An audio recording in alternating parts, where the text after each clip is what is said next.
The head of the Central Election Commission of Russia, Ella Pamfilova, claims she was astonished by the results of the presidential election, praised the wisdom of the Russian people, the solidity of its unity, and I quote, the understanding that these were not average elections, they were a battle for Russia.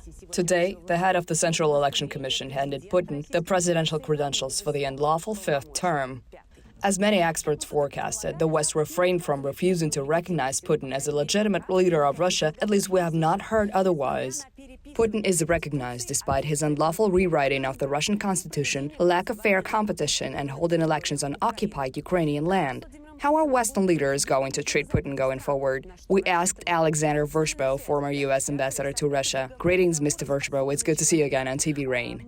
You used to be the U.S. ambassador to Russia between 2001 and 2005, back when Putin was considered this young and promising president. In your opinion, can Putin be reasoned with? In 2024, can Putin be negotiated with about, including but not limited to Ukraine?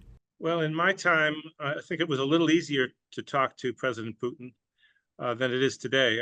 I think today he likes to talk at you, but he doesn't listen very much to what his interlocutor has to say, particularly one that comes from the so-called collective West.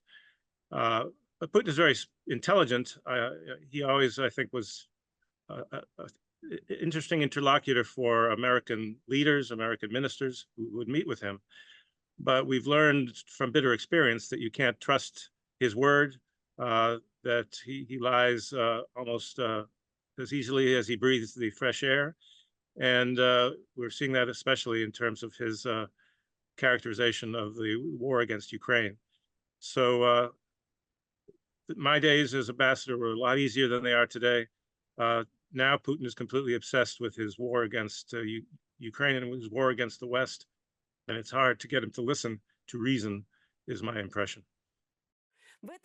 Despite the pressure from Western democracies, he continues to do what he pleases. This is one aspect in which he is consistent. Wouldn't you agree, Alexander? Given this context, why are Western democracies continuing to recognize him as a legitimate leader of Russia?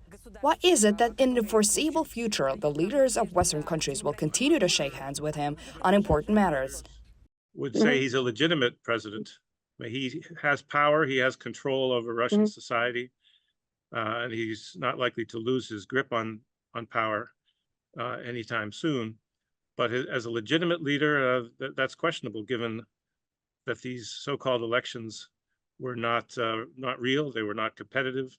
So if he may have been a more legitimate leader in his early days, as democracy has been literally erased, as the institutions of democracy, like free elections, have been eliminated, all opposition has been suppressed, then that makes it very hard to say he's a legitimate leader. But this is something that not all leaders agree on.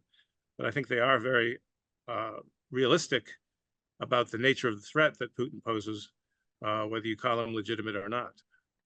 And yet, if negotiations regarding Ukraine were to commence, obviously Putin would have to be a part of it. Or do you see a way around that? Well, I don't see much opportunity for talks in the immediate future in any case, because Putin has been quite explicit that he has not changed his war aims, that he still seeks to denazify Ukraine, which means regime change. And he has been very clear that the only terms for a deal would be capitulation by Kiev. So maybe you can talk to Putin, but I don't think you can negotiate a deal that would be worth having. I see there's lots of talk in diplomatic circles about peace plans, whether to go back to the March 22 negotiations, whether Turkey has some new ideas. And of course, there's President Zelensky's peace plan, which is gaining more interest from some of the global South. But I think none of these initiatives is going to lead to an agreement. Putin wants to keep fighting. He thinks time is on his side. And the only peace plan he will accept, as I said, involves Ukraine's total capitulation.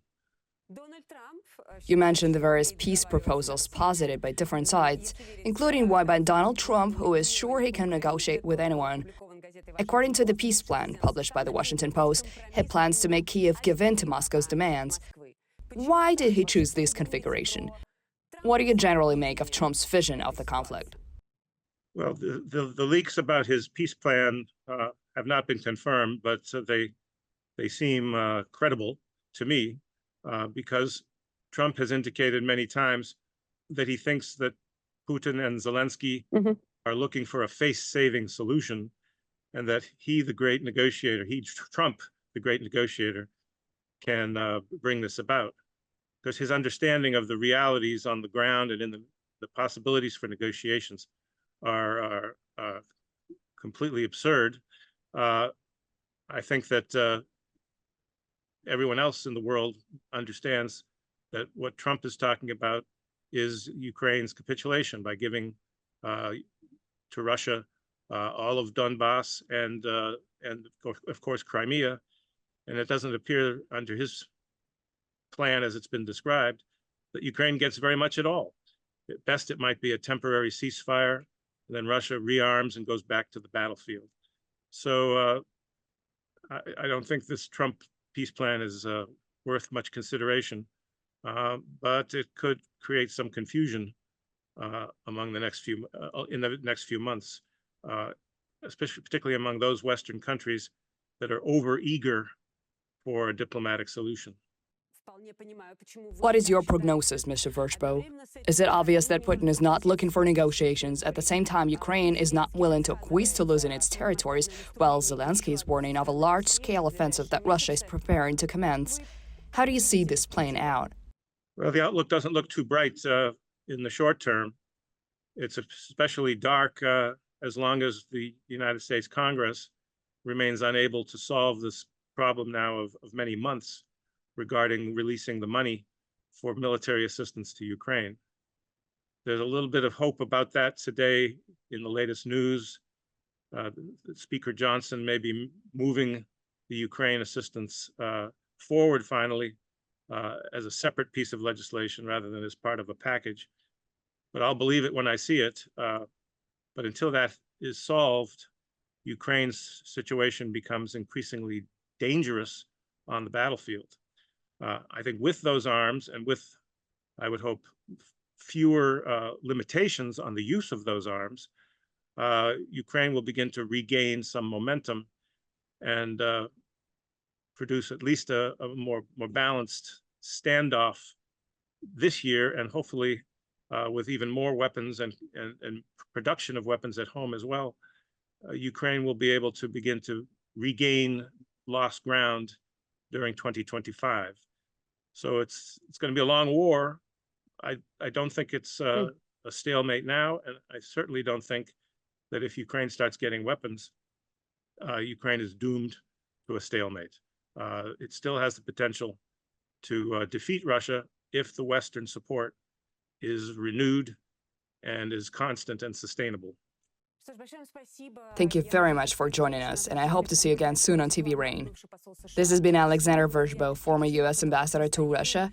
We discussed the future of the war in Ukraine, the end of which is escaping from everyone's side.